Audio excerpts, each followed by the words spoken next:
Yo, good morning. Tulo na mi karon. Tanawa, tulo na katiil. Ayun no, kinsa man ning isa.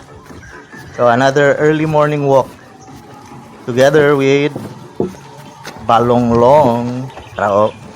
Ay, ulaw pa siya.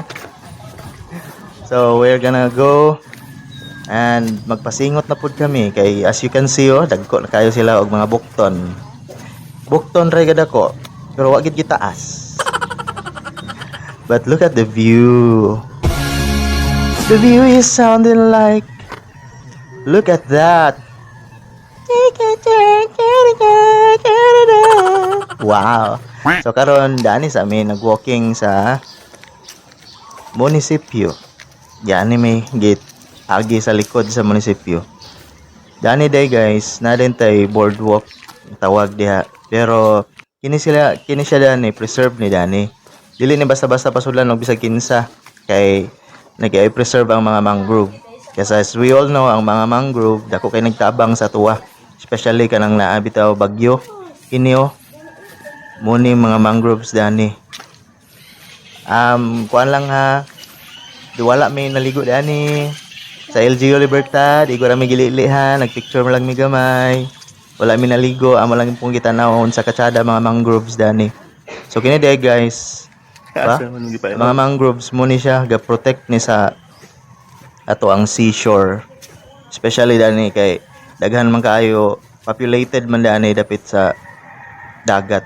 So mo nang naagid ni mga mangrove nga dagko kayo tanawa sada kay galang taon dagko pa kay ni sa mga mura na ni og mga akasya sa dagko kay gi-preserve gini dani, bawal ni dani, bawal man mangisda, bawal manikop, bawal po dani maligo kay para dili manadaot ang mga pandani mangroves.